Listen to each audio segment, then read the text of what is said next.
Hey folks, this is Jeff Young from Kings of Thrash, and you're listening to my compadre here and Brutally Delicious. It's a delectable music show, isn't it? The Brutally Delicious Podcast. The Brutally Delicious Podcast. The Brutally Delicious Podcast. The Brutally Delicious Podcast.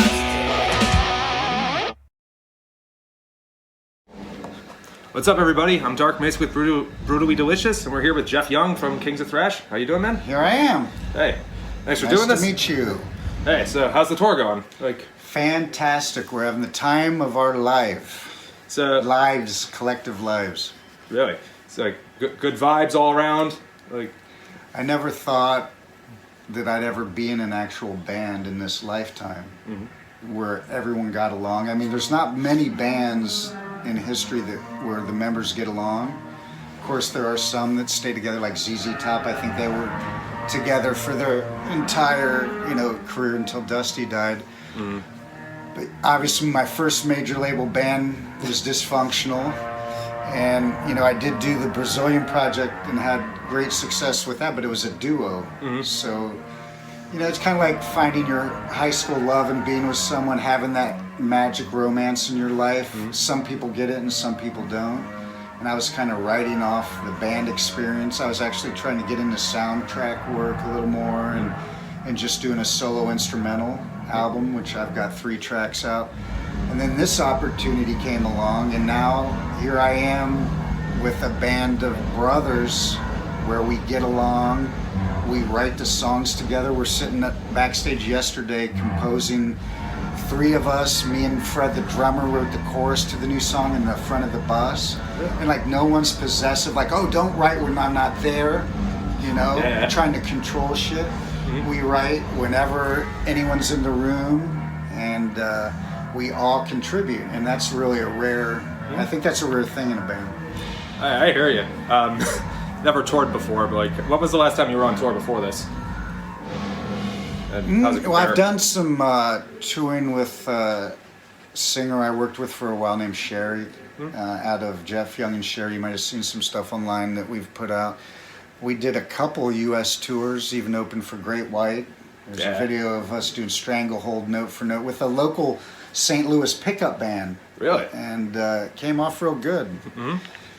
So, obviously, 2023 is a really weird time to be on tour. The price of diesel's through the roof, so I'm told. I live here. Scamdemic, and everyone's acting retarded in the wake of it. Yeah. How does this compare? It sounds like you guys are doing pretty well, but from what I'm hearing, we're doing great. But you can definitely feel the difference, in the world, in the business, and the attendance. Even for bigger bands. I don't want to name any, but think of some big bands that are out right now with attendance 60% of what they would normally do, which would be sell out.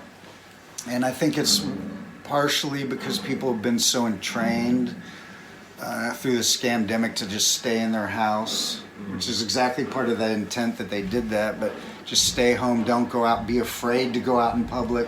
Even when you sat down, you were like, I'm cool, I'm not... Plus the money, people don't have the same money that they had pre-Scamdemic because of a lot of the mom and pops where people work. Yeah.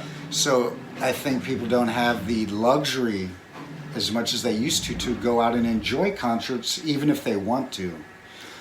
Having said that, we're really blessed that we got really hardcore people coming out. We just played in a small town in Pennsylvania and had 18 VIPs, and that ain't cheap, and it's quite a few VIPs to come shell out that kind of money to come meet us, after sound check and just get stuff signed. So we're really excited. We're a brand new band with no record out when we start out. Of course, our DVD, CDs are coming out here March 24th, but no single on the radio. No track record other than the 4 gigs we did back in October. So we're kind of doing this in a unorthodox way, kind of making up our own rules as we go along. and it's working. We're getting ready to go to Australia. Australia tour. We're going. We got 4 dates in Australia. We'll be announcing soon Mexico later, South America, etc., and more U.S. dates. And we're recording in May.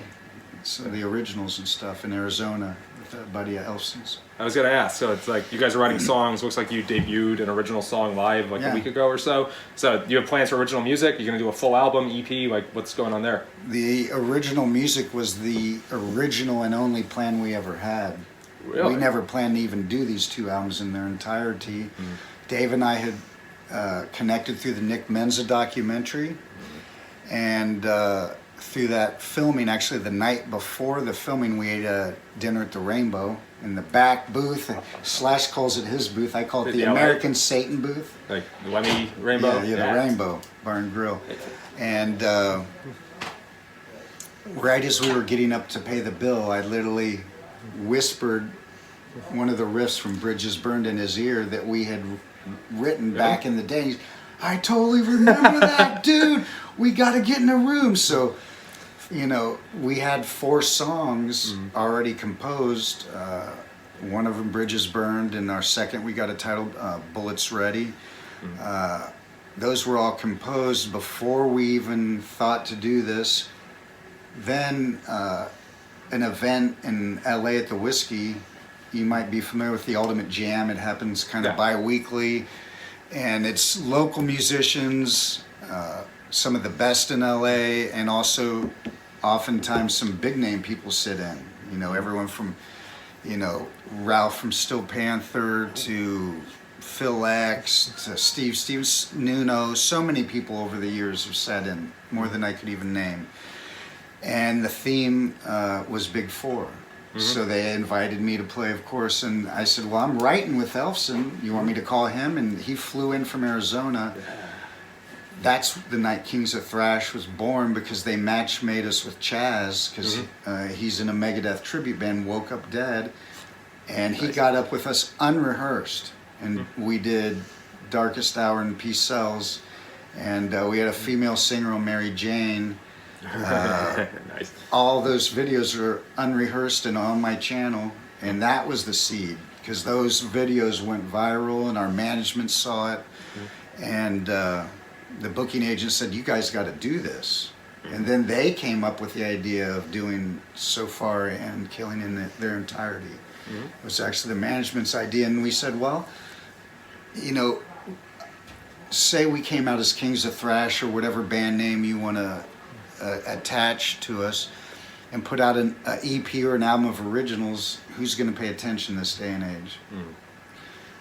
But now, again, we didn't plan it, and it's unorthodox. By going out and doing what we're doing, we establish ourselves that we can play, that we can do all this stuff we used to do, and even better with our maturity and our, you know, enhanced musical skills over the years. Everyone sees we're still clear-headed, looking good, and we've got 2 young bucks in between us with Fred and Chaz, you know, 2 beasts.